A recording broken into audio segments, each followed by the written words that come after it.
তাকায় দেখো বেলালে হাবশির দিকে। হযরত বেলাল রাদিয়াল্লাহু তাআলা আনহুর গলার মাঝে রশি লাগায়া টানছিল। সৌদি আরবে যারা গেছেন গরমকালে দেখেছেন গরম কারে কয়। দুপুর বেলায় সূর্যের তাপের কারণে খালি পা মাটিতে রাখার কোনো অবস্থা থাকে না। 65-67 ডিগ্রি সেলসিয়াস তাপমাত্রা, যেখানে বাংলাদেশে মাত্র 38-39 হইলে হিট স্ট্রোক শুরু হয়, আর 65-67-70 ডিগ্রি তাপমাত্রা পর্যন্ত চলে যায়। বালিকাগুলো এত গরম হয়, বালিকণার উপরে বালিকণা এত গরম হয়, মনে হয় আপনি সাইল ছেড়ে দিলে একবারে ভাজি হয়ে যাবে। বেলালকে সে গরম বালির উপরে শোয়া গায়ের কাপড় খুলে গলার মাঝে রশি লাগায় টানছে। বেলাল কালেমা ছাড়তে রাজি হয় নাই, বেহুশ হয়ে যেত বেলাল। লোকজন মরে গেছে মনে করে ছেড়ে দিত। অনেকক্ষণ যাওয়ার পর হযরত বেলাল যখন হুঁশ ফিরে পেতেন, তখন জালেমরা কানের কাছে গিয়া বলতো আস্তে আস্তে, বেলাল এই কালেমা তুমি ছেড়ে দাও, আমরাও তোমাকে মারবো না, ছেড়ে দেব। তাদের প্রস্তাবের জবাবে হযরত বেলাল রাদিয়াল্লাহু তাআলা আনহু অস্ফুট স্বরে ছোট ছোট শব্দে কিছু যেন বলতে চান। তারা শোনার জন্য আবার উনার মুখের কাছে কান নিত। তারা ভাবতো বেলাল বুঝি রাজি হইছে, কিন্তু উনার মুখের কাছে কান নিয়া শুনতে পেত বেলাল বলতেছে আহাদুন আহাদুন আহাদ, কুল হু আল্লাহু আহাদ। যে আল্লাহর উপর ঈমান এনেছি, জীবন দিতে রাজি, ঈমান ছাড়তে রাজি নাই। ও প্রিয় ভাই, আল্লাহর ইবাদত করা, ইবাদত শব্দটি আব্দুল শব্দ থেকে এসেছে। আব্দুল শব্দের অর্থ হলো গোলাম, চাকর, দাস। আর ইবাদত মানে হলো দাসত্ব, চাকরি, গোলামি। আপনাদের ধান লাগানোর সেজনে, ধান কাটার সেজনে রংপুর থেকে কিছু কামলা আসেনি? নাঙ্গলকোটে আসেনি? আমাদের চৌদ্দগ্রামে আসে, এই এলাকায় আসে না?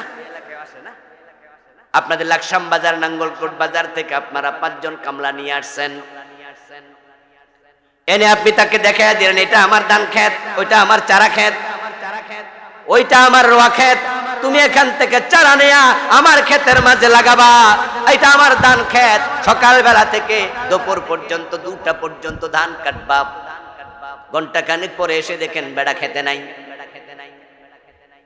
কিরে মাত্র 10টা বাজে খেতে লাগাইয়া গেলাম ধান কাটার জন্য, 11টা বাজে নাই, গেল কই? তাকাইয়া দেখেন বেড়া চা দোকানে বসে রয়েছে। আপনি হাঁটতে হাঁটতে গেলেন, গিয়ে বললেন, কিরে ভাই এখানে কি করো? বেড়া কয়, চা খাইতেছি। তো তুমি 1 ঘন্টা বারে বুঝি চা খাবা? তুমি মিয়া চা দুপুরে খাইতে পারো না? তোমার না আমি আনছি 300 টাকা 500 টাকা দিমু। কই দিলে দিবেন, চা খাইতে আইছি, আপনি যান, আধা ঘন্টা পরে খেতে যাবো, টেনশন করেন না। আপনি কবেন, কয় কিরে আরো আধা ঘন্টা। এরপরে বেড়া গেল আধা ঘন্টা পরে খেতে। ঘন্টা 2 পরে আপনি আবার ঘুরতে আইছেন, দেখি কাম করেনি। আইয়া দেখেন বেড়া খেতের মাঝে, আইলের মাঝে বইয়া বইয়া বিড়ি টানতাছে। এইভাবে যদি আধা ঘন্টা পরে ফাঁকি, 3 ঘন্টা পরে ফাঁকি, 2 ঘন্টা পরে ফাঁকি দিতে থাকে, আর আপনার চোখে ধরা পড়ে, পরের দিন তাকে কামলা হিসাবে রাখবেন? রাখবেন?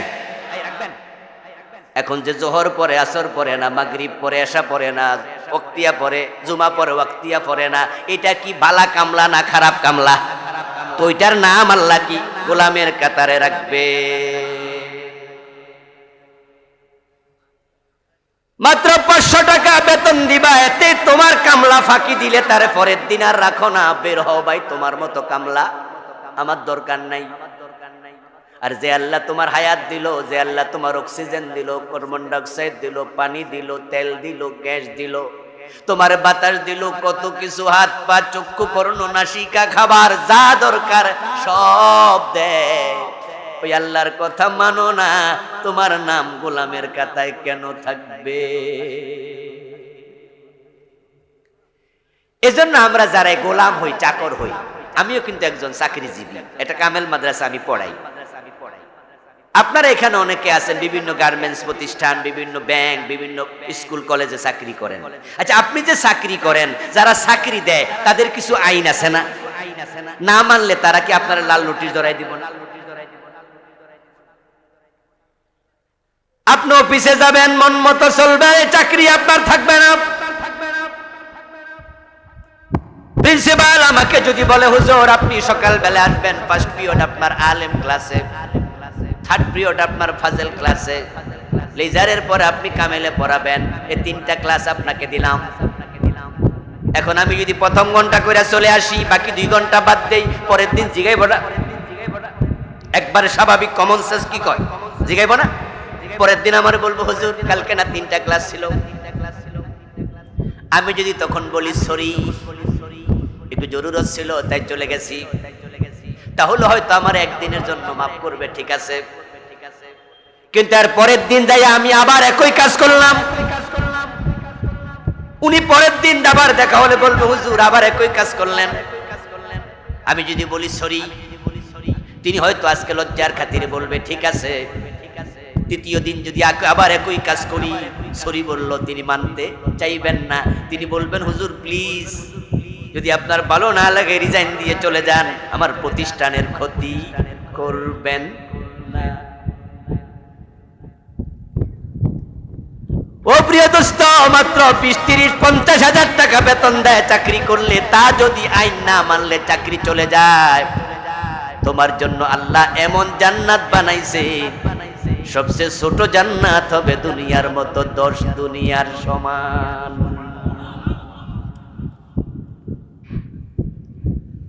قال النبي صلى الله عليه وسلم أدنى أهل الجنة منزلة له 80 ألف خادم।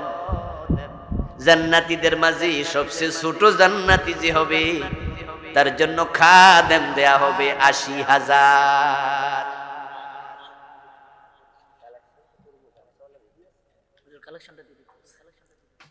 আমার ভাইয়েরা, 2 দিন ব্যাপী মাহফিল কমিটি আপনাদের একটু সহযোগিতা চেয়েছে। খুব আহামরি কিছু না, অমুক কত দেবেন, তমুক কত দেবেন, এটা ওনারা করবেন। বরং আপনাদের কাছে একটু কিছু ব্যাগ পাঠাতে চান। এই চমৎকার একটি কাজে, তাফসীর মাহফিলের কাজে কি একটু হেল্প করার সুযোগ থাকলে করা দরকার আছে না? 10 মিলে করি কাজ, হার জিতে নাহি লাজ। উনাদেরকে একটু সহযোগিতা করলে আগামীবার উনারা মাহফিলটা করতে আবার একটু সাহস পাবে। এজন্য কিছু ভাইকে উনারা ভিতরে পাঠাবেন। আপনারা মেহেরবানি করে যে যা পারেন, 10, 20, 50, 100, 1000, 2000, 5000 গোপনে উনাদের দান বাক্সে, ব্যাগের মাঝে, গামছার মাঝে আপনারা একটু দিবেন। আমি অনুরোধ করছি, কেউ বঞ্চিত থাকবেন না, 10 টাকা হলো দিবেন। লোক ভিতরে ঢুকাবো, দেবেন তো আপনারা ইনশাআল্লাহ? জি, তাহলে কিছু ভাই একটু টুকটুক করে হাঁটেন, ভিতরে ঢোকেন। আপনার মুরব্বী, আপনি বসেন। মুরব্বী চাচা, আপনি বসেন, আপনি বসেন। উনাদের লোক উনারা পাঠাচ্ছে, আপনাদের কষ্ট করতে হবে না। আমরা এর মাঝে, এই ভাই বসো, নো, আমরা ওয়াজ চালিয়ে যেতে চাই, মাঝখানে ওয়াজের কোনো গ্যাপ যেন না হয়। ওরা নীরবে নীরবে হাঁটবে, আপনারা নীরবে নীরবে দেবেন। আল্লাহ তুমি দেয়ার তৌফিক দান করো, বলেন আমিন। এটা জিকির করুন, লা ইলাহা ইল্লাল্লাহ। এই যুবক ভাইরা, আপনারা বসে যান না, আপনারা প্লিজ বসে যান। যারা দাঁড়ায় আছেন তারাও বসে যান। জিকির করুন, লা ইলাহা ইল্লাল্লাহ, লা ইলাহা ইল্লাল্লাহ, লা ইলাহা ইল্লাল্লাহ, লা ইলাহা ইল্লাল্লাহ, মুহাম্মাদুর রাসূলুল্লাহ। আমার প্রিয় ভাইরা, বলছিলাম আল্লাহর ইবাদত করা মানে আল্লাহর গোলামি করা। যত প্রতিষ্ঠানে মানুষ চাকরি করে, যত জায়গায় মানুষ সেবা দেয়, সকল প্রতিষ্ঠানের কিছু নির্ধারিত আইন কানুন আছে। ওই আইন কানুন যে মানবে না, ওই প্রতিষ্ঠানে তার চাকরিটা বেশি দিন থাকবে না। যারা পুলিশে চাকরি নেয়, যারা সেনাবাহিনীতে চাকরি নেয়, যারা আনসার বাহিনীতে চাকরি নেয়, যারা বিভিন্ন হাসপাতালে চাকরি নেয়, দেখবেন যে চাকরি যারা করে প্রত্যেকের জন্য আলাদা আইন। পুলিশে জয়েন করলেন, পায়ের জুতা থেকে মাথার টুপি পর্যন্ত পুলিশের আইনে পড়তে হবে। নিজের মন মতো টুপি মাথায় দেওয়ার সুযোগ আর নেই। সেনাবাহিনীতে চাকরি নিলেন, আপনার কোমরে যে বেল্ট থাকবে জামার উপরে, ওই বেল্টটাও সেনাবাহিনী ড্রেস কোডের আলোকে হবে। আপনি গুলিস্তান যায়া বঙ্গ মার্কেট থেকে, বঙ্গ বাজার থেকে একটা দামি বেল্ট কিনা মাজায় পরবেন, বাইতুল মোকাররম যায়া দামি একটা টুপি কিনা মাথায় দিয়া সেনাবাহিনীর ব্যারাকে ঢুকবেন, অফিসার আপনাকে লাল কালি দিয়ে দেবে, ধমক মেরে দেবে, এই মিয়া ড্রেস কোড লঙ্ঘন করলা কেন? এই জন্য পায়ের টুপি থেকে, পায়ের জুতা থেকে মাথার টুপি পর্যন্ত সেনাবাহিনীর ড্রেস কোড ফলো করে পরবেন। হাসপাতালে যারা চাকরি করে গিয়ে দেখবেন ডাক্তারদের একরকম পোশাক, নার্সদের আরেক রকম পোশাক, ঠিক না? দেখে যেন চিনা যায় উনি ডাক্তার, উনি নার্স। পুরো সেনাবাহিনীর পোশাক আলাদা, দেখে যেন বোঝা যায় উনি পুলিশ, উনি সেনাবাহিনী। এটা দুনিয়ার নিয়ম।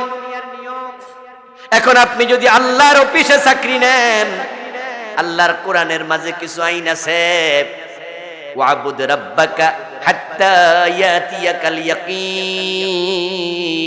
আমার আল্লাহ বলে তোমার রবের আইনগুলো তুমি মানতে শুরু করে দাও তোমার মৃত্যু আসা পর্যন্ত। এই আইন মেনে মেনে যদি মরতে পারো তাহলে হাসরের ময়দানে আল্লাহর গোলামের কাতারে ঢুকতে পারবা। আর যে ঢুকতে পারবে ওয়াদখুলি জান্নাতি, তাকে আল্লাহ বলবে আমার জান্নাতে প্রবেশ করো।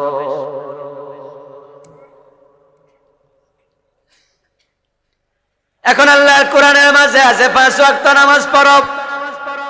আপনি 2 হাত তোলা দিয়া মেনে নিলেন, হ্যাঁ হ্যাঁ আমি 5 ওয়াক্ত নামাজ মানলাম, আলহামদুলিল্লাহ। এমন নামাজিও বাংলাদেশে পাওয়া যায়, সে বাল্যকাল থেকে নামাজ ধরেছে, মরা পর্যন্ত 1 ওয়াক্ত নামাজ ছাড়ে নাই, এমন নামাজিও আছে। হাসপাতালের আইসিইউতে ভর্তি, ওখানেও ইশারায় নামাজ পড়ে এমন নামাজিও আছে। হাসপাতালের আইসিইউতে এতগুলো যন্ত্র লাগায়া রাখে, বুকের মাঝে 20-30টা যন্ত্র লাগায়া রাখছে। আমি সাক্ষী, আমার এক আত্মীয় ওযু করার তো কোনো সুযোগই নাই, কারণ আইসিইউ থেকে তারে বাইর করবে কে? ডাক্তার তো ছাড়বে না। বেডের মাঝে শুয়ে আছে, যেখানে স্বাভাবিক অবস্থায় আত্মীয় স্বজন পর্যন্ত দেখা করতে যাইতে পারে না। ওই অবস্থায় বউরে কইয়া দিছে, আমার জন্য এক টুকরো মাটি নিয়ে আইসো, আমার তায়াম্মুমটা করাইয়া দিও, কারণ আল্লাহ না করুক যদি এখানে মৃত্যু হয়, বেনামাজি অবস্থায় আমি আমার আল্লাহর কাছে যাইতে চাই না।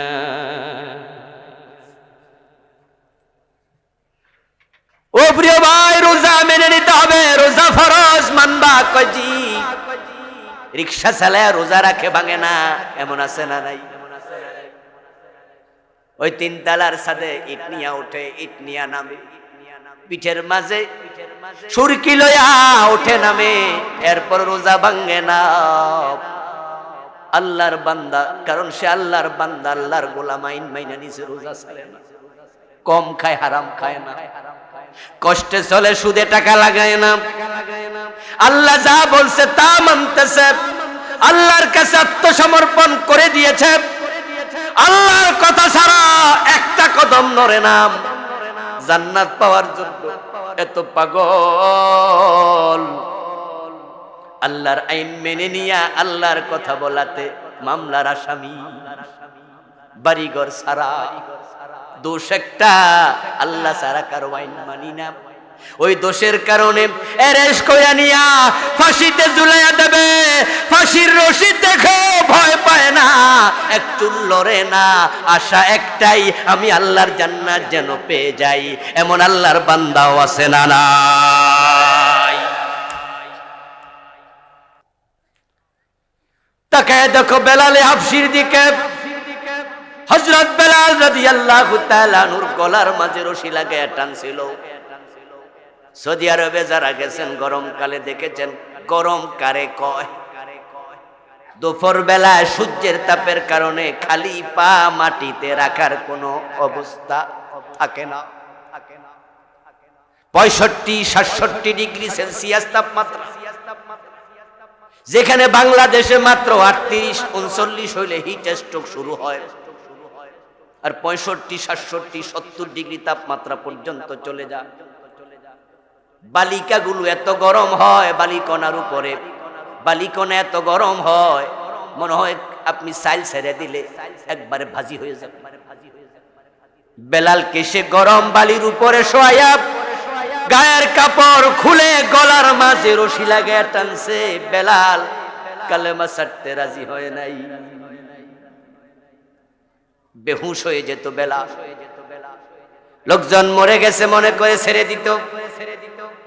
অনেকক্ষণ যাওয়ার পর হযরত বেলাল যখন হুঁশ ফিরে পেতেন, তখন জালেমরা কানের কাছে গিয়া বলতো আস্তে আস্তে, বেলাল এই কালেমা তুমি ছেড়ে দাও, আমরাও তোমাকে মারবো না, ছেড়ে দেব।